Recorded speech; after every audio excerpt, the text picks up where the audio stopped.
My name is Warren Thorne, and I built everything I have from nothing. Every morning at 5:47 a.m., my alarm cuts through the Texas humidity that seeps through our bedroom walls. Denise barely stirs when I slip out of bed. She's gotten used to my schedule over 17 years of marriage. The coffee maker starts automatically at 5:45, so by the time I'm dressed, there's already a full pot waiting. I own 3 auto shops across Beaumont, each one pulling in more revenue than the last. Started with borrowed tools in a rented garage when Denise was pregnant with Jaden. Now I've got 14 employees and a reputation that brings customers from Houston. Dad, you promised we'd watch that movie tonight, Kendra reminds me as I grab my thermos. She's 11 and still believes promises mean something. We will, sweetheart. Just have to check on the Magnolia Street shop first. Denise appears in the kitchen doorway, hair still messy from sleep. You said that last week? I kiss her forehead. This week is different. But it isn't. By the time I get home at 8:30, both kids are already in bed, and Denise is watching some reality show on the couch. She doesn't look up when I walk in. Long day, I say, settling into my recliner. They all are. Something in her voice makes me look at her, really look. When did she start wearing makeup to bed? When did she start caring about her appearance for evenings at home? The next morning, my brother Calvin shows up unannounced. He does that sometimes, comes by to borrow tools or just talk. He's assistant principal at the local middle school, never married, always has time on his hands.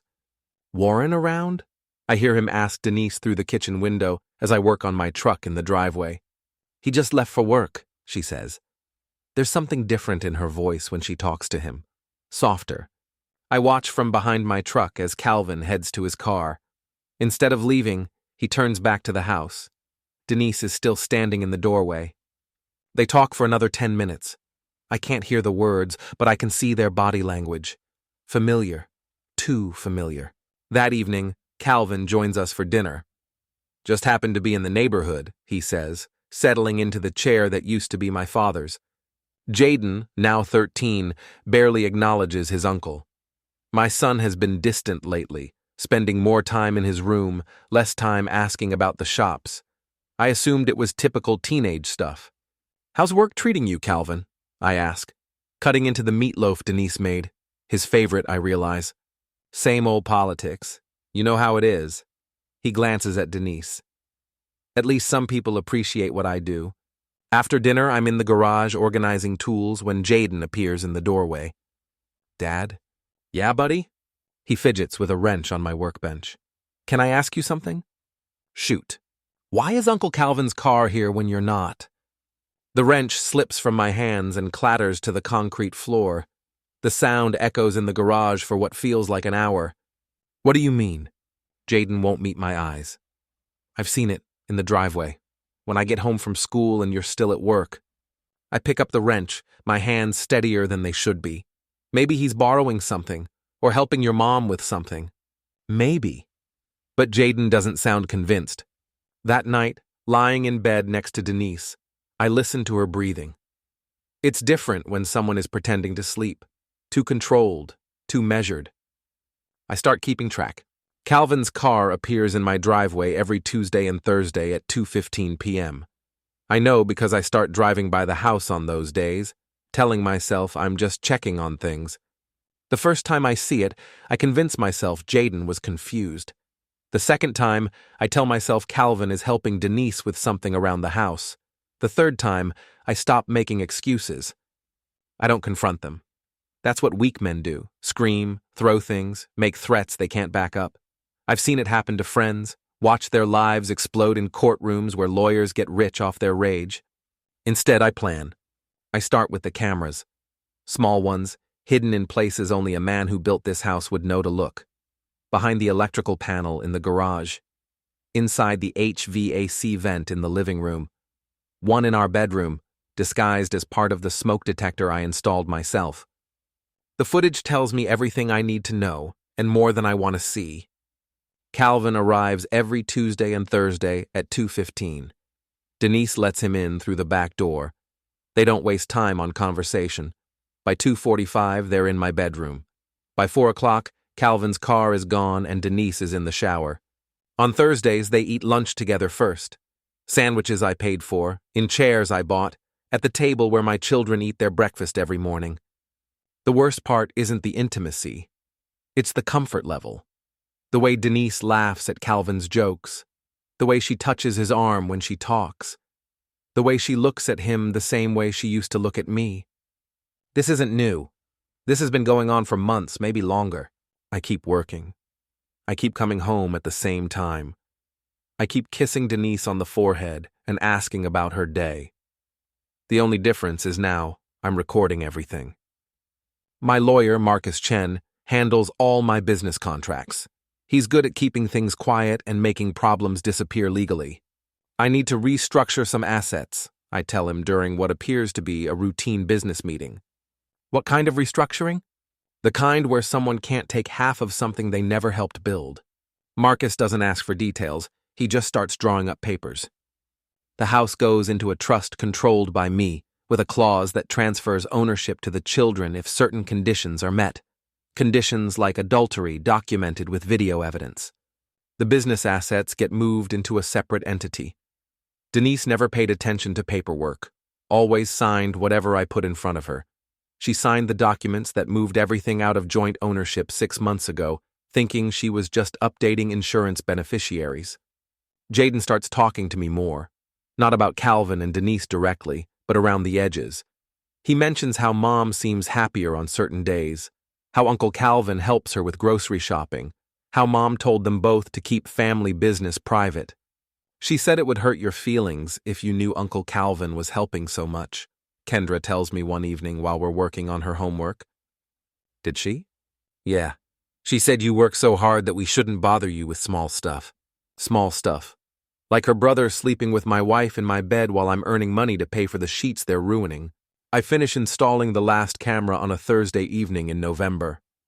By then, I have 37 hours of footage stored on a hard drive Calvin will never find because he doesn't know the first thing about building anything. That night, I lie in bed next to Denise and make a decision. I'm done being the man who works while other people take what's his. I'm done being the husband who provides while his wife gives herself to his brother. Tomorrow everything changes. December 15th, 3:47 p.m. I'm supposed to be at the Spring Creek shop dealing with a parts delivery, but the supplier called ahead, trucks running late. Instead of waiting around, I decide to head home early. I use the garage entrance like I always do. The house is quiet except for the sound of the television in the living room. As I walk toward the kitchen, I hear Denise laugh, not the polite laugh she uses with neighbors or the tired laugh she uses with me. The real laugh, the one I fell in love with 18 years ago. I stop at the corner where the hallway meets the living room. Calvin is on my couch, feet up on my coffee table, drinking beer from my refrigerator. Denise is curled up next to him wearing the robe I bought her last Christmas, her head on his shoulder. They're watching some comedy special, completely comfortable, completely at home. I stand there for 37 seconds. I count them. Calvin kisses the top of her head. She tilts her face up to him, and they kiss for real, the way married people kiss when they think they're alone. I don't make a sound. I don't clear my throat or slam a door or throw something. I back up 3 steps, exit through the garage, get in my truck, and drive to the shop. My hands don't shake until I'm parked behind the building. For 17 years, I've been married to a woman who loves my brother. For months, maybe years, they've been building a life together in the house I paid for, using the time I spent working to fund their relationship. That evening, I come home at my usual time. Denise is cooking dinner, spaghetti, the kid's favorite. Calvin is gone, but his cologne lingers in the living room. How was work? Denise asks, like she's asked every day for 17 years. Fine, parts delivery was delayed. She nods and goes back to stirring sauce. If she's nervous about my early arrival, she doesn't show it. Kendra runs in from the backyard. Dad, I made a birdhouse in art class. Let me see it, sweetheart. She shows me her project, painted bright blue with yellow trim. It's crooked, and the entrance hole is too big, but she's proud of it. Where should we hang it? She asks. How about the oak tree by your bedroom window? Perfect! Jaden appears as we're sitting down to eat. He looks at me carefully, searching my face for something. "Everything okay, Dad?" "Everything's fine, son." But Jaden knows it isn't. He's 13, old enough to sense when the world is shifting around him. After dinner, I help Kendra with homework while Denise does dishes. We work through her math problems at the kitchen table, and for a moment, everything feels normal, like we're still a family instead of people playing parts in a performance. When the kids go to bed, Denise and I watch television. She sits on the couch where Calvin was 6 hours ago. I sit in my recliner and pretend to care about the news. "I'm thinking about taking the kids to see Mom this weekend," she says during a commercial break. Her mother lives in Austin, a 3-hour drive, a full day away from me. "Sounds good," I say. "I'll probably work on the inventory at the Magnolia shop." She nods, but I catch something in her expression. Relief? Anticipation? That's when I realize they've done this before. Weekend trips to Austin while I work, giving Calvin access to my house, my bed, my life without the risk of me coming home early. I go to bed at 10:30, same as always. Denise stays up to watch her shows, same as always. But everything has changed because now I know exactly what I'm dealing with. Over the next week, I finish gathering evidence. By Christmas Eve, I have video footage, text messages recovered from Denise's phone during her shower, and a paper trail showing Calvin's been buying gifts with money Denise withdrew from our joint account. The jewelry she claimed her sister gave her? Calvin bought it. The weekend spa trip she said was with her book club. Calvin's credit card paid for the hotel. The new clothes she's been wearing? Purchased on days when Calvin's car was in my driveway. I've been funding my wife's affair with my brother using money I earned fixing other people's cars. December 26th, while Denise takes the kids to Austin, I begin the process of taking back control. First, the bank accounts. Every joint account gets drained. The money moves into business accounts and a trust fund for the children that Denise can't touch. By law, I can do this because my name is on everything, and I have documentation showing she's been using marital funds to support an affair. Second, the house. The deed transfer I had Marcus prepare 6 months ago goes into effect. Denise signed the papers thinking she was updating insurance beneficiaries. She actually signed ownership over to a trust that removes her rights the moment adultery is proven with physical evidence. Third, the social nuclear option. I create a digital folder titled The Truth About Denise and Calvin Thorne. It contains video clips, text screenshots, financial records, and a single-page summary explaining what's been happening in my house while I work to support my family. The distribution list includes Denise's family, Calvin's colleagues at the school district, our mutual friends, and the pastor at the church where Denise volunteers twice a week. I don't send it yet. That would be emotional. This is about timing. Instead, I spend the next 3 days preparing for their return. I fix the leak in Kendra's bathroom sink. I replace the burned-out bulb in Jaden's closet. I organize my tools and update the inventory at all 3 shops. If my life is about to explode, everything else needs to be in perfect order. When they return from Austin on December 29th, Denise seems relaxed, happy. The kids are full of stories about their grandmother's cooking and the new puppy their cousin got for Christmas. "How was your weekend?" Denise asks as we're getting ready for bed. "Productive. Caught up on a lot of things." That's not a lie. January 2nd, Calvin comes for dinner. He's been doing this more often lately, probably because Denise told him I'm working longer hours and won't be suspicious of family visits. He settles into his usual chair and compliments the roast Denise made. "You're lucky, Warren, coming home to cooking like this every day." I am lucky, I agree. I've got everything I need right here. After dinner, Calvin offers to help with dishes while I put the kids to bed. I read Kendra a story about a princess who saves herself instead of waiting for rescue. I help Jaden with a history report about the Civil War. When I come back downstairs, Calvin and Denise are standing close at the kitchen sink, their voices low. They separate when they hear my footsteps. "I should head out," Calvin says. "Early day tomorrow." "Drive safe," I tell him, walking him to the door like I've done dozens of times before. After he's gone, Denise and I watch television. She mentions that Calvin seemed tired lately, stressed about budget cuts at school. He's thinking about looking for something new, she says. Maybe in Austin or Dallas. Austin, where her mother lives, where weekend trips are perfectly innocent. That's too bad, I say. He'd be missed around here. She glances at me, perhaps wondering if I suspect anything, but I keep my expression neutral, interested but not too interested. Yeah, she says, he would be. That night, lying in bed, I listen to Denise's breathing settle into actual sleep. Tomorrow is January 3rd. I've given myself until the end of the week to finalize everything. By January 8th, my wife and brother will understand that actions have consequences, and that the man they thought was too busy working to notice anything has been paying attention to everything. January 8th, 7:42 a.m. I'm at the Spring Creek shop when Marcus calls. Everything's in place, he says. Bank accounts are secured. House ownership has transferred to the trust. All business assets are protected. What about Denise's access? As of this morning, she has access to the household checking account with a balance of $347. That's enough for groceries for a few days. Everything else requires your approval or can't be touched until the custody hearing. And Calvin?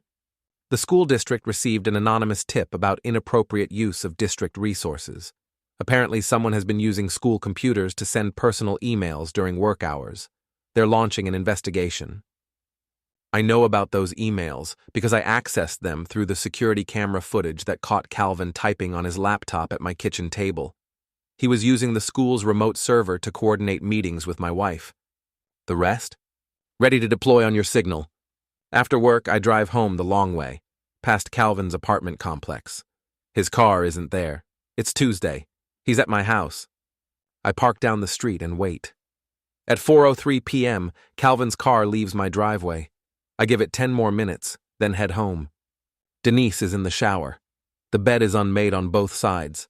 There's an extra coffee cup in the kitchen sink. I load the dishwasher and start a load of laundry. When Denise comes downstairs, her hair is wet and she's wearing fresh clothes. Hey, she says, you're home early. Finished up the inventory. Thought I'd spend some time with the family. She seems nervous but tries to hide it. The kids are at Madison's house, some school project. Madison is Kendra's friend who lives 3 blocks away. If there's a school project, it's news to me, but I don't question it. Just us tonight then, I say. Looks like it. We order pizza and watch a movie on the couch. Denise sits on the opposite end from me, which isn't unusual anymore. During the romantic scenes, I catch her checking her phone. Expecting something? I ask. Just making sure the kids don't need anything. At 10:15, I get up and stretch. I'm going to call it a night. I'll be up soon. Want to finish this episode. In our bedroom, I open the laptop and access the security footage from this afternoon.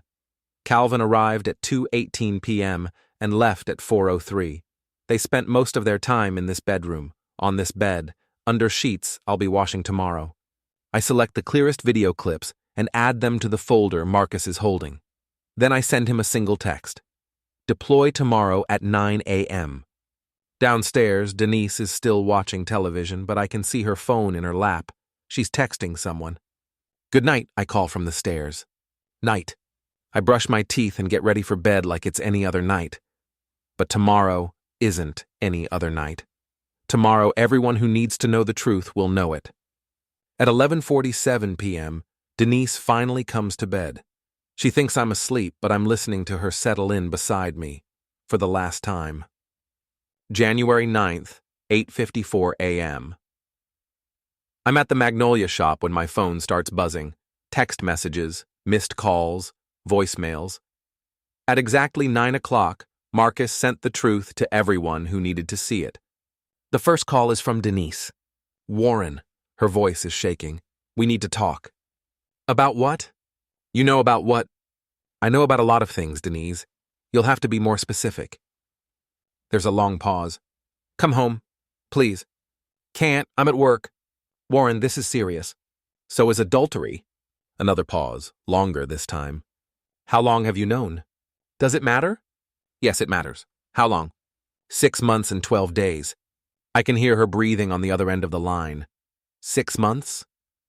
You're a creature of habit, Denise. Tuesdays and Thursdays at 2:15. Weekends in Austin when I'm supposedly too busy to notice.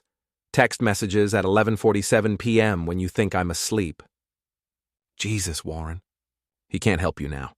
What about the kids? What about them? Where are they? Somewhere safe. Somewhere they won't have to watch their mother destroy what's left of this family.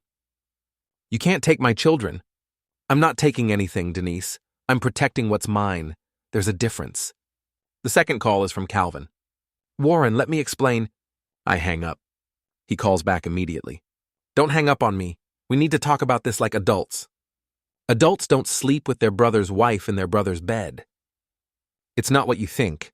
It's exactly what I think. I have 37 hours of footage that says it's exactly what I think. 37 hours? I'm thorough, Calvin. It's how I built a business while you were building something else. Look, I know you're angry. I'm not angry.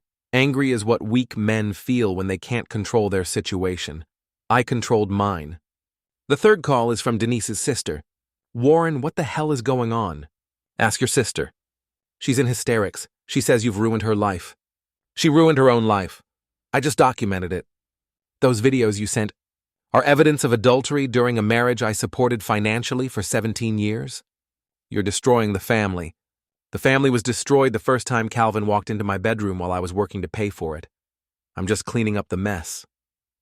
By noon, I've received 14 calls and 43 text messages. Friends, family members, church people, Calvin's co-workers who received the school email evidence. Some are supportive, some are shocked, some want to mediate. I ignore all of them. At 2:15 p.m., I drive by the house. Calvin's car isn't in the driveway. For the first time in 6 months, Tuesday at 2:15 doesn't include my brother screwing my wife in my bed. Progress. That evening, I pick up the kids from Marcus's office, where they've been waiting with a child advocate lawyer. They understand that something big has happened, but not exactly what. In the car, Jaden asks the question I've been expecting. Dad, are you and Mom getting divorced? Yes. Because of Uncle Calvin? I look at him in the rearview mirror. He's 13, old enough for truth. Because your mother made choices that broke our family. Are we going to be okay? We're going to be better than okay. We're going to be honest with each other from now on. Kendra starts crying. I don't want you and Mom to split up. I pull over and turn around to face both of them. Sometimes people we love make decisions that hurt us. When that happens, we have to protect ourselves and the people who matter most. Do we matter most? Kendra asks. You and your brother are the only things that matter. At home, Denise is waiting in the living room. She looks like she hasn't slept, which she probably hasn't. The kids hug her, and she holds them tight. Whatever else she is, she loves our children. We need to talk, she says to me over their heads. Kids, go pack some clothes. We're staying at a hotel tonight. Why can't we stay here? Jaden asks. Because this house belongs to the trust now, and the trust has rules about who can live here. After the kids go upstairs, Denise and I sit in the living room where I found her with Calvin 4 weeks ago. I never meant for this to happen, she says. Yes, you did. It didn't happen accidentally. You chose it every Tuesday and Thursday for months. I was lonely. You were married. You were never here. I was working to support you. Supporting isn't the same as loving. Neither is sleeping with my brother. She starts crying. Real tears, not the manipulative kind. I'm sorry, Warren. I'm so sorry. Sorry isn't a plan, Denise. Sorry doesn't undo 6 months of betrayal. What do you want from me? Nothing. That's the point. I don't want anything from you anymore. The kids need their mother. The kids need parents who don't lie to them. You had them lie to me. You used them as cover for your affair. You told them not to mention Uncle Calvin's visits. You made them keep secrets about where you went on weekends. You involved our children in your deception. She goes quiet. She knows I'm right. I'll fight you for custody, she says finally. With what lawyer? With what money? You signed away your rights to marital assets 6 months ago. I thought those were insurance papers. You thought wrong. I stand up to leave, but she grabs my arm. 20 years, Warren. We've been together for 20 years. 17 years married, 3 years dating, and for at least 6 months of that, you've been with someone else. It meant nothing. It meant everything. It meant more than our marriage, more than our children's stability, more than the life we built together. Please don't do this. I'm not doing anything, Denise. I'm just refusing to pretend anymore.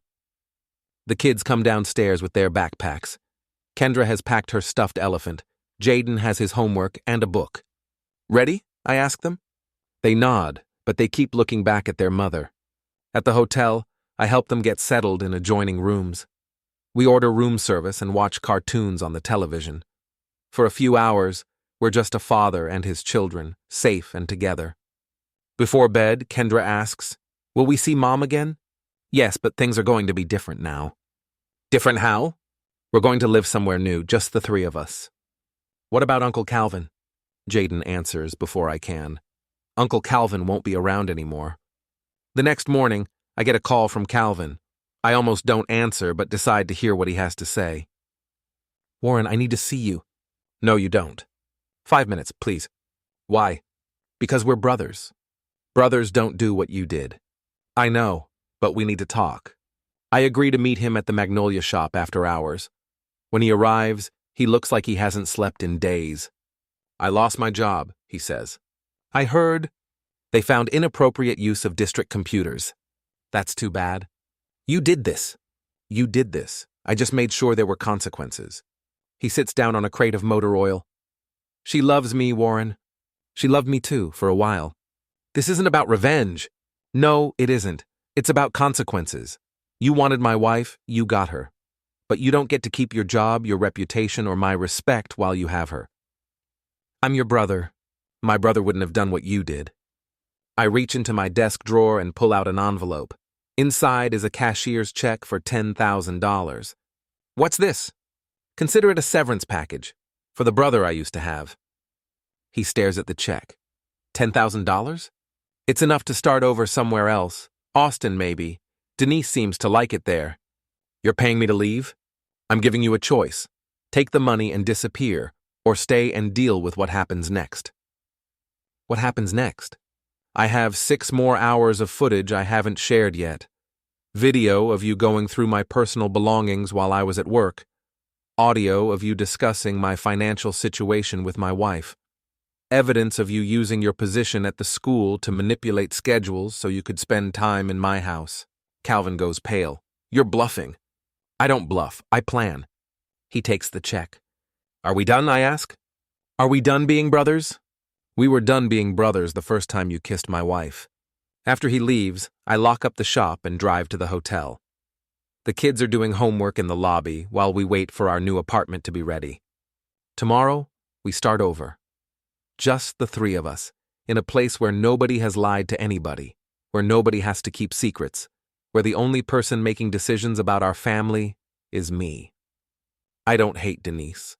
I don't hate Calvin. Hate requires caring about someone enough to want them to suffer. I simply don't care about them anymore. And that, I think, is the perfect revenge.